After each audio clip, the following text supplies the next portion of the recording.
Everyone, सरकार लोकसभा में एक कॉन्स्टिट्यूशन अमेंडमेंट बिल पेश करने वाली है। इस बिल का नाम है women's reservation and delimitation bill 2026। इस बिल में, जैसा कि नाम में समझ में आ रहा है, दो मुद्दों पे बात की जाने वाली है। एक तो विमेन रिजर्वेशन से एसोसिएटेड है, दूसरा डिलिमिटेशन से एसोसिएटेड है। अब इसमें क्या क्या प्रस्ताव रखे जा रहे हैं उसके बारे में बात कर लेते हैं। देखो, पहले विमेन रिजर्वेशन से शुरू करते हैं। आप सभी जानते होंगे कि 2023 में सरकार ने एक लॉ बना दिया था कि लोकसभा की 1/3 सीट्स विमेन के लिए रिजर्व की जाएंगी, पर इसका इम्प्लीमेंटेशन हम सेंसस का डेटा आने पर डिलिमिटेशन के बाद ही कर पाएंगे।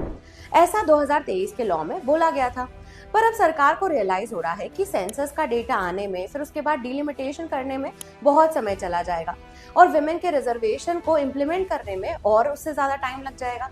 तो इस वजह से सरकार चाहती है हम विमेन के रिजर्वेशन का जो प्लान है वो तुरंत इम्प्लीमेंट कर सके, जल्दी इम्प्लीमेंट कर सके।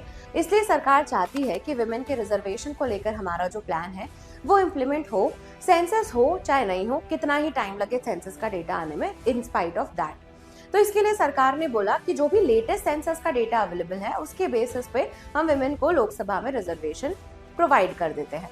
इसी के चलते ही लोकसभा की सीट्स बढ़ाने का भी प्रस्ताव रखा गया, तो 543 सीट से इंक्रीज करके 850 सीट्स लोकसभा में हो जाए, ये भी इसी में बोला गया है।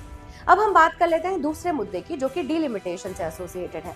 देखो, हमारे कॉन्स्टिट्यूशन में डिलिमिटेशन का जो प्रोविजन है वो ऐसा है कि लेटेस्ट सेंसस के डेटा के मुताबिक हम अवेलेबल सेंसस के डेटा के मुताबिक हम सीट्स को रिवाइज करते हैं, पर हमने इसे फ्रीज कर दिया था। 1976 के बाद से रिविजन्स नहीं हुए। अब सरकार चाहती है कि हम डिलिमिटेशन को डीलिंक कर दें। बेसिकली सेंसस कभी भी हो, डिलिमिटेशन जब पार्लियामेंट चाहे तब हो पाए, इस तरह का प्रस्ताव रखा गया है। तो इसमें वो जो है ना कि प्रोविजंस है कि पहले सेंसस होगा उसके बाद डिलिमिटेशन होगा, तो वो हर 10 साल में ही हो पा रहा था। और उसमें भी हमने तो फ्रीज कर दिया था क्योंकि ऐसा ना हो कि जो स्टेट्स पॉपुलेशन कंट्रोल में अच्छा कर रहे हैं उन्हें हम पनिश कर दें बार बार डिलिमिटेशन एक्सरसाइज में, क्योंकि पॉपुलेशन एक फैक्टर होता है। उन स्टेट्स को हम एडवांटेज दे दें जिनकी पॉपुलेशन बहुत बढ़ रही है। तो इस सब के चलते अब देखना ये है कि ये बिल पास होता है या नहीं, और इसमें क्या क्या डिबेट्स और डिस्कशन सामने आते हैं। आपको क्या लग रहा है? Is it a step in right direction? Do let us know in the comment section. Thank you.